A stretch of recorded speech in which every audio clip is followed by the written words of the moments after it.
warahmatullahi wabarakatuh. Hai sahabat sejarah.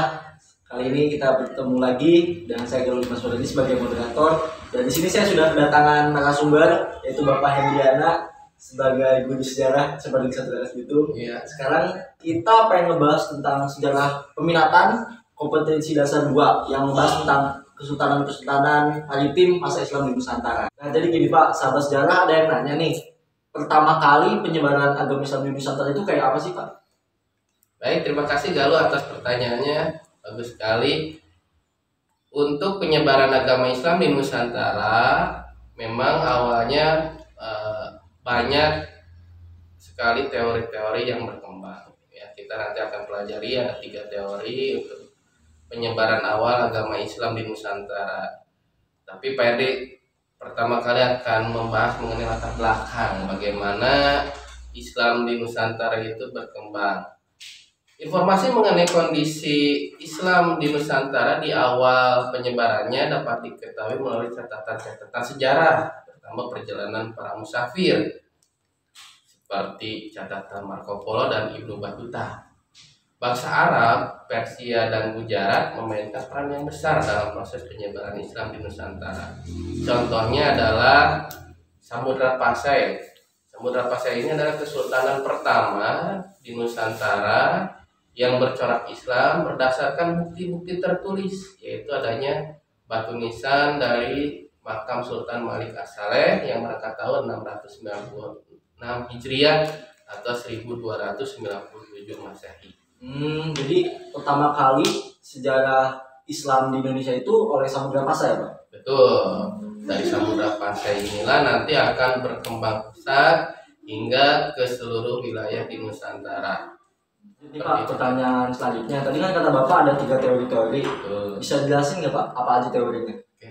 Simpel sebenarnya teori-teori dari penyebaran dan masuknya agama Islam di Nusantara. Yang pertama ada teori Gujarat. Teori Gujarat ini menurut teori Gujarat yang didukung oleh Snopungron, Islam masuk ke Nusantara sekitar abad ke-13 Masehi.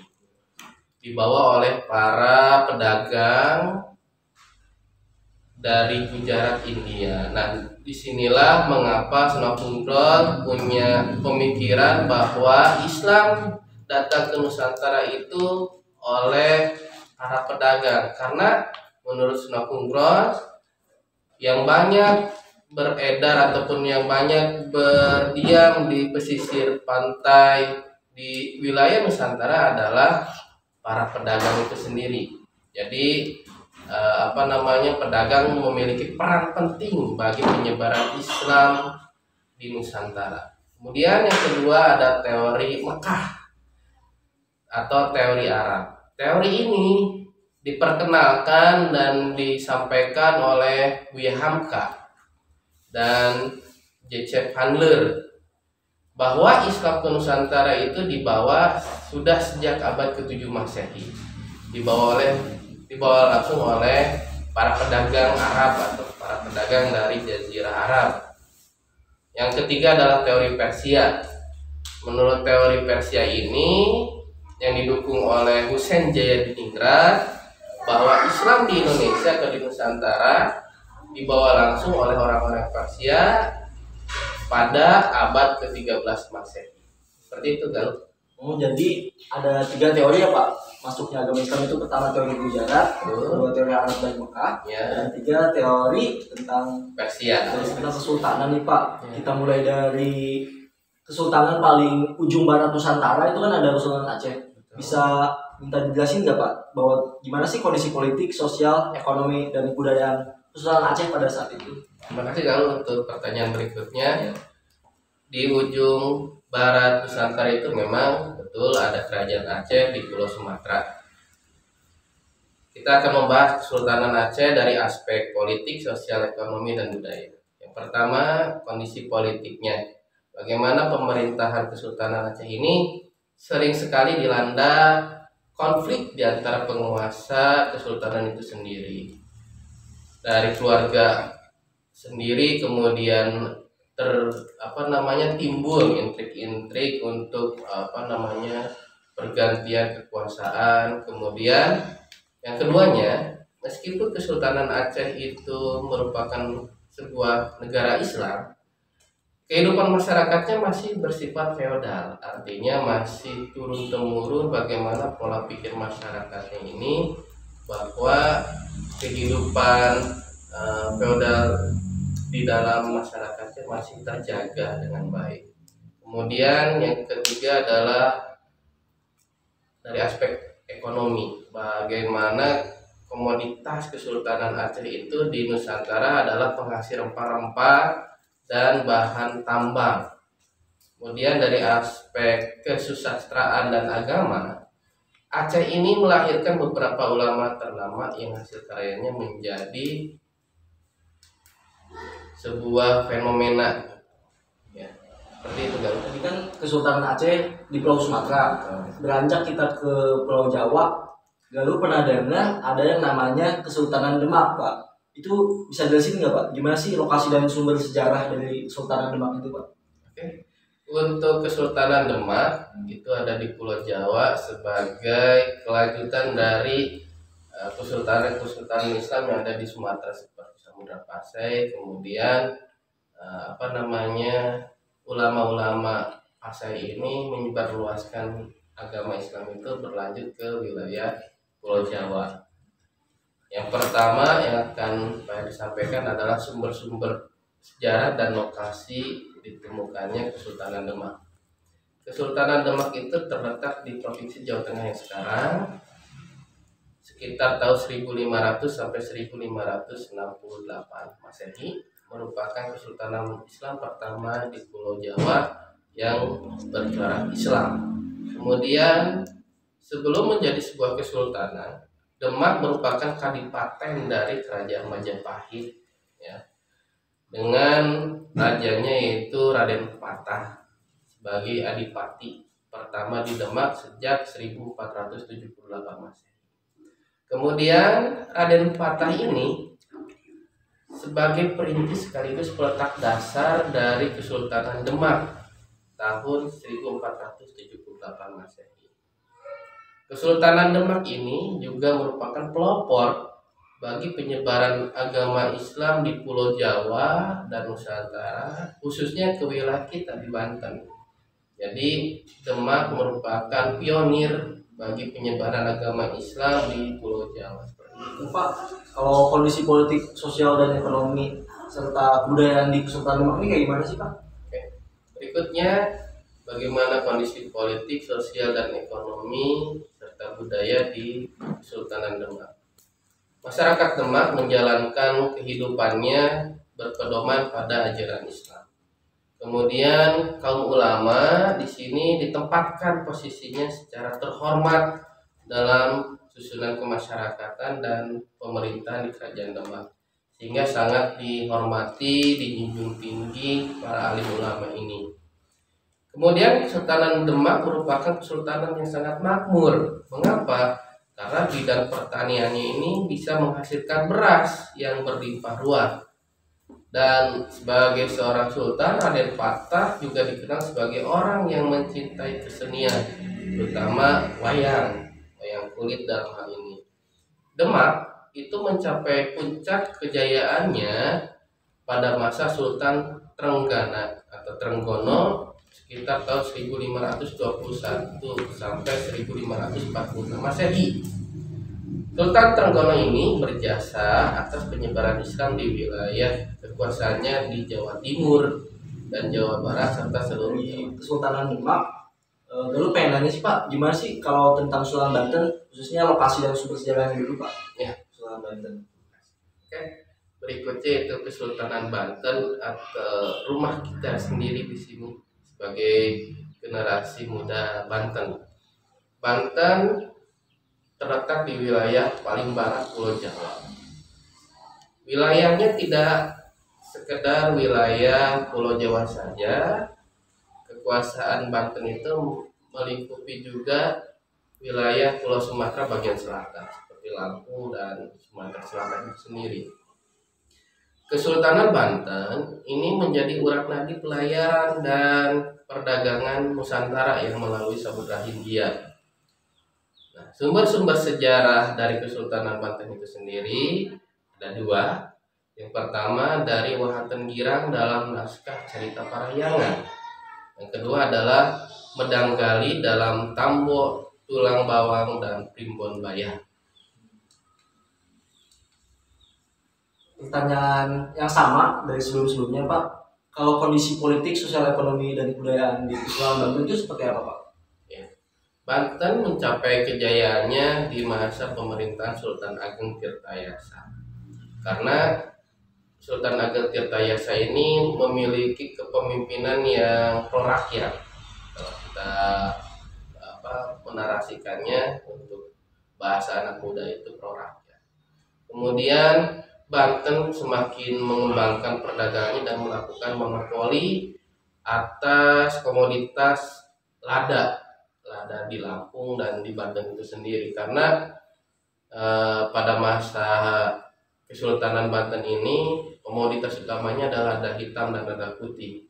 Walaupun sekarang kita generasi muda tidak begitu melihat secara jelas bagaimana sisa-sisa dari kejayaan pertanian lada di wilayah Banten, karena kita memang sudah tidak lagi diwariskan oleh orang tua kita mengenai perkebunan lada di wilayah Banten itu sendiri. Kemudian tradisi yang ada di Banten yang dipengaruhi oleh perkembangan Islam di masyarakat seperti bela diri debus yang kita kenal, ya. Debus merupakan ciri khas dari masyarakat Banten. Kita sebagai generasi muda nih harus bisa meneruskan warisan budaya nenek moyang kita, debus, ya. Kita ambil yang baik-baiknya dari debus ini agar bisa lestari, karena kalau bukan kita sebagai generasi muda untuk melestarikan kesenian debus, kemudian ada rampak bedug ya seperti di sekolah kita yang selalu dilatih, dan kita juga bisa menampilkan kepada halayak banyak bahwa debus dan rampak bedug di SMA Negeri 1 Rangkas Bitung ini juga eksis. Di Pulau Sumatera ada Sultan Aceh, di Pulau Jawa ada Demak dan Banten. Kalau di Kepulauan Maluku sendiri itu ada kerajaan apa ya Pak? Ya. Berikutnya adalah kesultanan yang berada di wilayah ujung timur Nusantara, yaitu tepatnya di Pulau Maluku. Di Pulau Maluku ini ada dua kesultanan besar, yaitu Ternate dan Tidore. Ternate dan Tidore ini seperti halnya di Pulau Jawa ada kesinambungan ataupun kekerabatan antara Demak dengan Cirebon dengan Banten, sama. Ternate dan Tidore juga ada keterkaitan seperti itu, ya. Nah, kita akan bahas dulu yang pertama itu Kesultanan Ternate. Kesultanan Ternate ini mengalami kemajuan di bidang politik, ekonomi, perdagangan pada masa kejayaannya itu di Sultan Hairun. Kemudian kehidupan ekonomi Kesultanan Ternate ini didukung oleh hasil bumi utamanya itu rempah-rempah. Karena apa? Rempah-rempah yang utama di Pulau Maluku yang kita ketahui ada cengkeh, ada pala.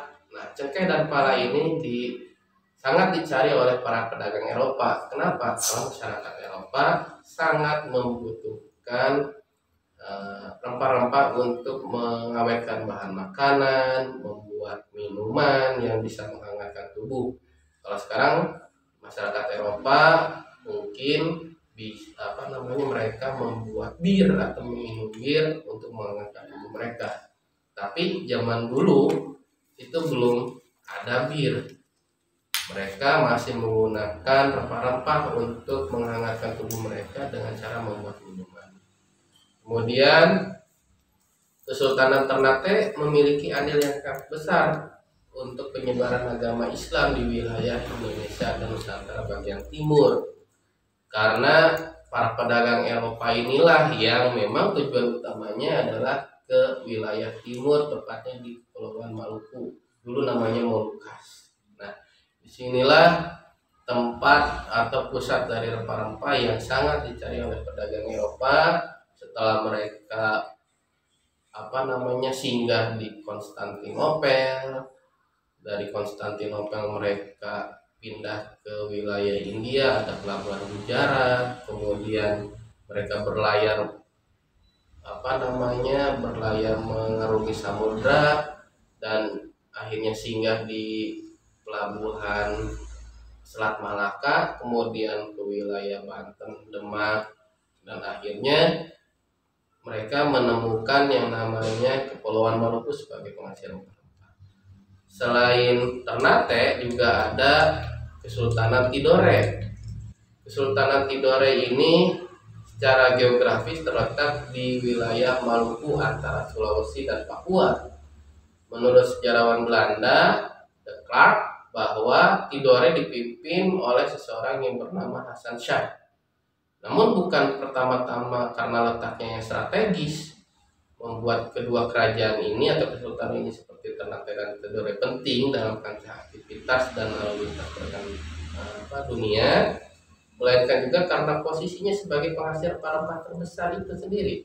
Tadi Pak yang dijelaskan adalah cengkeh dan pala, sehingga oleh De Klerk dijuluki sebagai Spicy Island atau Kepulauan Rempah. Tadi kan di Sumatera udah, Pulau Jawa udah, Pulau Maluku juga udah. Kalau di Pulau Sulawesi ada Kesultanan apa sih Pak? Oke, yang terakhir di Pulau Sulawesi itu ada Kesultanan Goa dan Talo.